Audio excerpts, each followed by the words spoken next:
On va parler d'un deuxième dossier, messieurs. Ce lundi, on a appris quelque chose. Un deuxième ordinateur aurait été dérobé contenant des documents un petit peu secrets concernant les JO. Bon, maintenant on va vous le dire, on apprend que visiblement ces documents n'étaient pas secrets et avaient pas sensibles. Ouais. Voilà, avaient vocation à être publics. Donc bon, mais on voulait quand même parler des JO. Tu dis deuxième fois parce que du coup, bien sûr, ça fait référence à un premier vol pour le coup d'un ordinateur, des clés USB qui contenaient pour le coup des documents sensibles relatifs aux Jeux Olympiques, notamment sur l'organisation et ça. C'est lunaire, mais et ça pour le coup c'est avéré. Et le mec a été condamné, celui qui a volé la sacoche, mais voilà. Toute l'organisation, tous les trucs sensibles sont déjà dehors. Ça se passait à la gare du Nord, on précise. Exactement. Quel endroit. Zach, tu voulais aussi qu'on parle des JO parce qu'il y a quelque chose qui t'a interpellé cette semaine. Ça m'a pas interpellé, mais j'ai trouvé ça intéressant. C'est du coup l'Arabie Saoudite qui a demandé à implanter son village olympique à l'hôtel des Invalides. Ouais. Et ça a soulevé quelques réactions de la part de la classe politique. Du coup, les faits sont simples. En gros, l'Arabie Saoudite demande à installer son village olympique. C'est son club, il me semble. C'est le club de la délégation, c'est ça ? En gros, le village olympique existe déjà. Tu sais, le village olympique, c'est là où les athlètes vont être reçus. Oui, il est à Saint-Denis, exactement. Mais ils appellent ça un village saoudien. Après, tu sais, c'est ça. Tu vois dans. T'as le club France pour le club France. En fait, après, ça dépend. Ok, oui, c'est ça. C'est le village saoudien. C'est ça. C'est le village saoudien qui serait implanté là-bas. En fait, les réactions vives qui ont été déclenchées par rapport à ça, c'est que, en gros, tu es sur un lieu hautement symbolique, notamment qui symbolise l'armée. D'un côté, avec la mémoire pour les anciens combattants, le tombeau de Napoléon, entre autres, etc.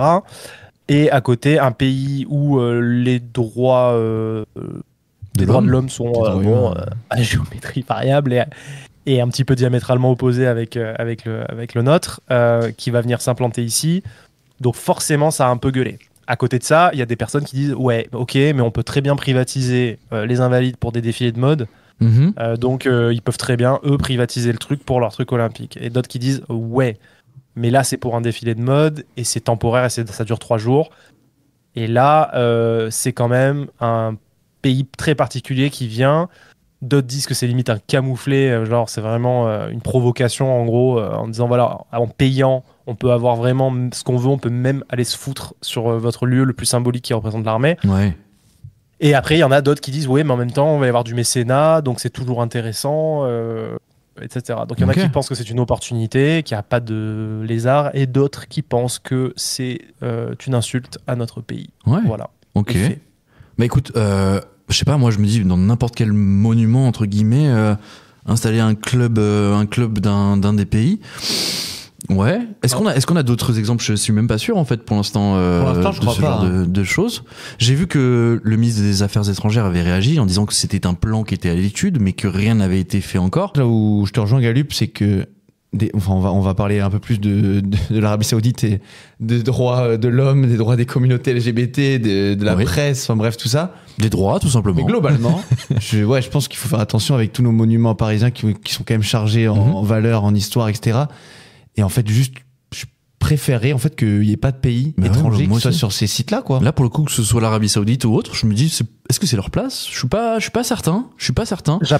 J'apporte une précision, ça serait bien au cœur du musée et ça serait vraiment, et d'ailleurs à proximité du tombeau de Napoléon. Non mais t'as raison, Zach, on a lu la même chose, on a fact-checké dans Glitch et effectivement ce serait donc à proximité de l'entrée de la nécropole militaire du côté du dôme, et je rajoute que ce sera en plus pour une durée de 4 mois. 4 mois. Donc il couvrirait toute la période des JO et des Jeux paralympiques. Ouais, mais encore. Et après le reste, je sais pas pourquoi. Attends, parce que. Mais 4 mois donc. Il y a un petit problème de calcul là. 4 mois? Mais qu'est-ce qu'ils vont faire pendant 4 mois? En même temps, les gars, on leur vend des avions de chasse, hein, donc ça me choque pas, en final, hein, les gars, je sais pas. Oui, mais là, on leur vend une. Non, il a pas tort, mais c'est vrai que là, dans la symbolique, c'est too much, non? Ah ouais, c'est un peu fort. Ils sont plein cœur de Paris sur un truc hautement symbolique. Ouais. Ok. C'est vraiment ce pays-là, en plus, hein, vraiment. Et en plus, ça tombe sur l'Arabie Saoudite, quoi. Bah, ils font exprès. En vrai? Non, mais à la rigueur, tu vois, tu dis. Non, mais j'y crois pas à ce projet, moi. On file ça au Belge. Est-ce que c'est la guéguerre est-ce que c'est en lien avec la guéguerre soft power du Qatar et de l'Arabie Saoudite, où là, t'as le Qatar qui vient de signer un accord de 10 milliards d'investissement, et en parallèle, l'Arabie Saoudite, elle se dit, bah, nous, on veut ça en parallèle, tu vois, j'en sais rien, parce qu'ils se font vraiment une guéguerre sur notre territoire par rapport à leur visibilité. Hein. Leur projet, il doit être pensé sur du long terme. Là, ils ont pas attendu la réunion avec l'émir du Qatar et Macron pour lancer cette idée, j'imagine. C'est peut-être une stratégie de soft power, en tout cas. Après, oui, toute leur action diplomatique est envisagée sous ce prisme-là, mais... Mais c'est étonnant, 4 mois. Je suis en train de réfléchir à savoir s'il y a d'autres événements qui vont arriver pour me dire il faut. Non, mais après, pendant un mois, ils font une marelle géante dans la cour. Voilà. Ah, trop bien, trop bien. Putain, mais si on est invité, tant mieux, mais bon. Et un cache. Tu dois marcher sur les mains, mais attention, c'est à voler. Hein. Attention. Oh là là, mon Dieu. On joue 1, 2, 3 soleil, cache-cache avec le tombeau de Au-delà de ça, je suis passionné moi, par toutes les polémiques autour des JO. Je trouve ça génial. Ah ouais, mon Dieu. Ça fait un feuilleton, j'adore. Moi, j'ai hâte. Ouais, les gars, j'ai hâte. Mais j'ai quand même envie de dire un truc. C'est que je pense qu'on est un des seuls pays. Il y a quand même une mentalité attentiste par rapport à un foirage complet. C'est-à-dire qu'il y a quand même beaucoup de gens qui se frottent les mains en disant putain, ça va être un massacre, on va trop rigoler. C'est quand même particulier comme esprit. C'est-à-dire que je sais pas si aux États-Unis ça réfléchirait comme ça, tu vois. C'est-à-dire qu'il y a une partie des Français qui sont enthousiastes, mais il y en a une bonne partie. Alors je sais pas si c'est propre à Marseille, mais je crois qu'à Paris aussi, il y en a, ils se disent putain, mais ça va être une merde. Et qu'ils attendent de voir ça, tu vois, comme on est nuls, tu vois.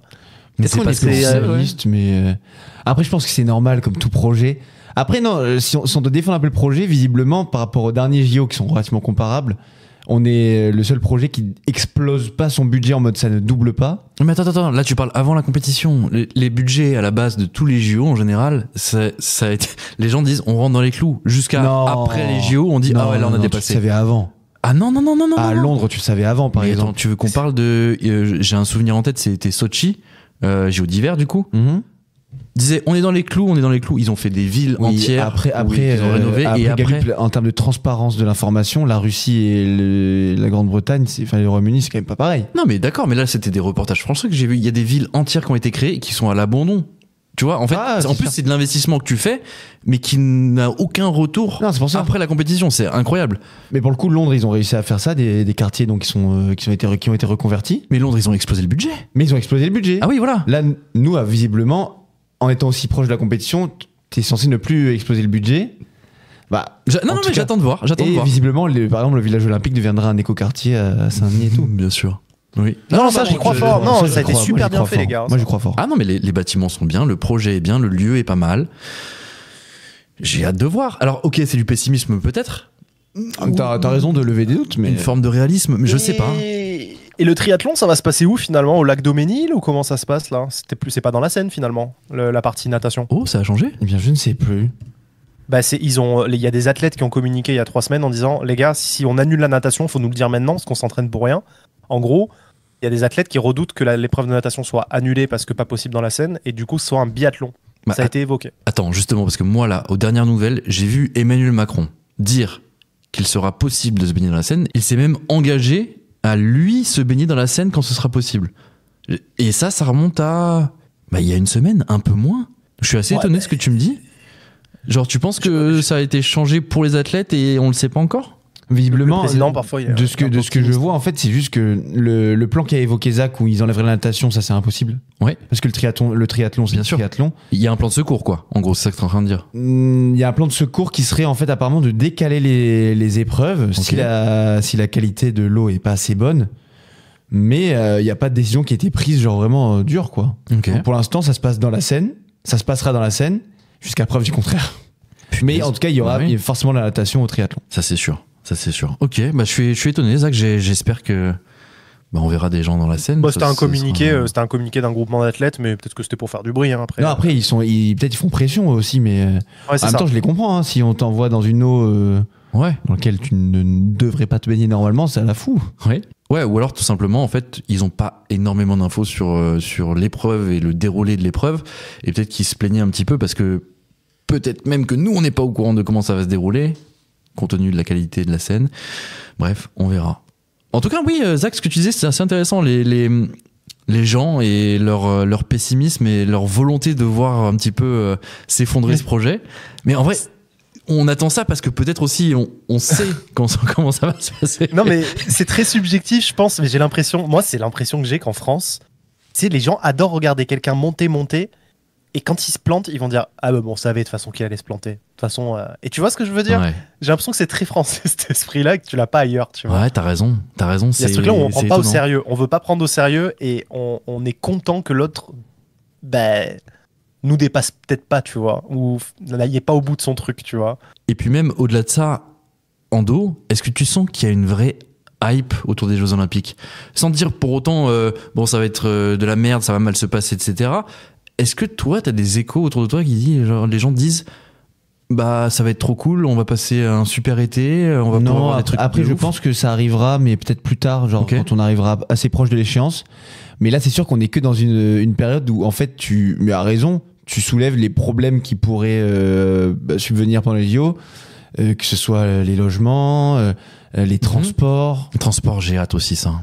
Tu vois, ça, je pense que en fait, ça va impacter vraiment tout le monde. Après que t'aimes ou pas le sport, t'as un engouement qui est différent par rapport aux JO, mais ça, pour le coup, ça dépasse tous les clivages. Et oui, en fait, tu te demandes, mais attends, mais est-ce que je vais me prendre des bouchons monstres? Est-ce que genre, je vais me retrouver face à des zones complètement bloquées parce qu'il y a des épreuves à côté? Est-ce que je vais pouvoir sous-louer ou louer mon logement? Enfin, tu vois, c'est le genre de questions bien sûr. Les gens se posent, quoi. Je réfléchis en dos, finalement. Peut-être que toi, vu ta vitesse à 4,15 du kilomètre, tu vas peut-être plus vite en courant qu'en prenant le RER et te faire chier à prendre le métro, non? Qu'est-ce que t'en penses? Alors, t'as testé? C'est sûrement le cas. Non, mais par contre, la question de la transpiration quand t'arrives, du coup, c'est chiant. Il y a des douches, hein. C'est vrai. La moustache, ça absorbe aussi, non? La moustache, ça.